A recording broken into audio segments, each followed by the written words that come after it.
Research shows that you have probably given up on all of your New Year's resolutions by now.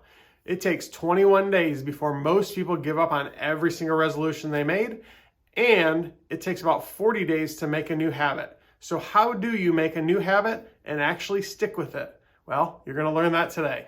Hello, I'm Dr. Devin Atkinson from Atkinson Family Chiropractic in Denver, North Carolina, and I help people take steps to get back to health. One of my favorite books I've ever read is called The Power of Habit by Charles Duhigg.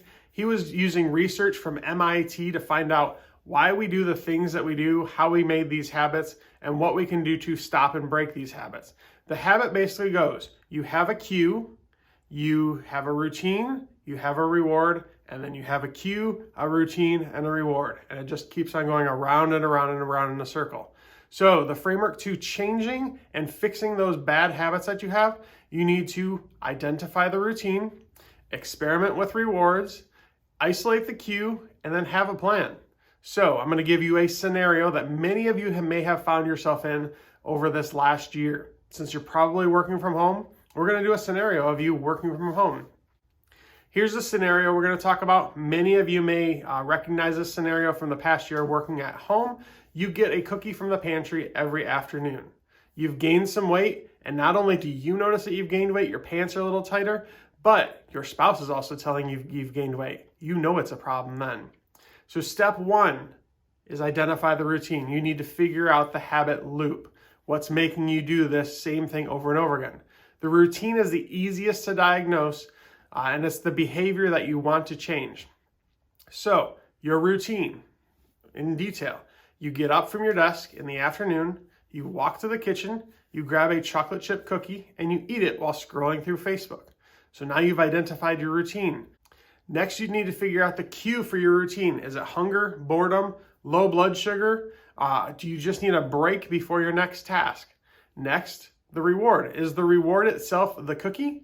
Is the reward the change of scenery? Is it a temporary distraction? Is it socializing with friends through Facebook? Or is it the burst of energy from the blast of sugar you just ate in your cookie? Now, step two is the experiment phase. You need to experiment with different rewards. Rewards are powerful because they satisfy the cravings that you have. You need to experiment with different rewards. So you're going to do a science experiment on yourself without pressuring yourself to make a real change yet. So day one, you have your current routine.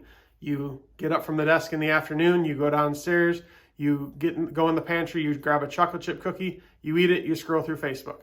That's the routine that's implanted in your head. As soon as you feel like doing that routine, instead, day one, go outside for a walk around the block and go back to your desk without eating anything.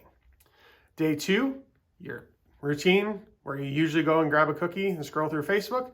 Instead, day two, grab a donut or a candy bar and eat it at your desk instead of sitting at the kitchen scrolling through Facebook. Day three of your routine, same thing. Instead, you go grab an apple and eat it while scrolling through Facebook. Day four, drink a cup of coffee, scroll through Facebook.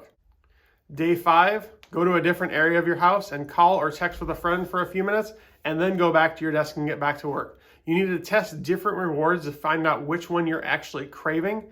After each activity, you need to write down the three things that come to your mind the first when you get back to your desk. First three things you think. It doesn't matter what they are, just write them down.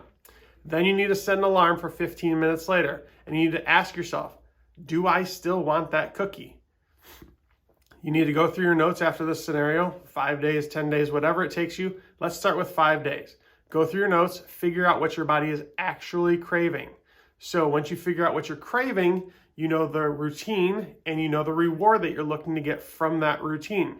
So let's say in this scenario, your reward was you really wanted to chat with a friend. You didn't want any cookies after that. You had happiness, fulfillment, and joy after you talked to your friend. So then step number three is to isolate the cue. What is cueing you to go and get that cookie every single day? Our brains are wired to routines. Almost all habits break down into 5 categories: location, time, emotional state, other people, and what immediately preceding action you were doing. So to figure out your cue, you need to write down the 5 categories before going to get your cookie. So let's say day one, where are you? You're sitting at your desk. What time is it? 3:36 p.m. What's your emotional state? You're bored. Who else is around? No one, because you're working at home during COVID. What action immediately preceded your urge? You answered an email.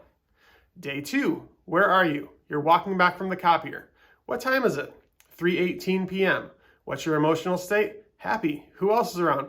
Nobody, because you're at home working. And what action immediately preceded the urge? Well, you're at the copy machine, so you're probably making copies.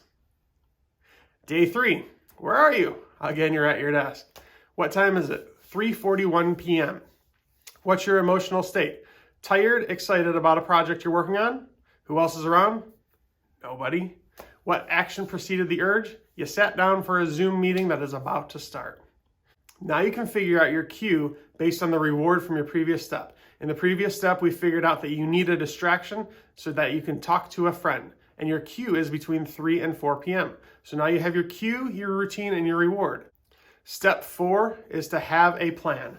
A habit is a choice that we deliberately make, and at some point we stop thinking about it, but continue doing often every day.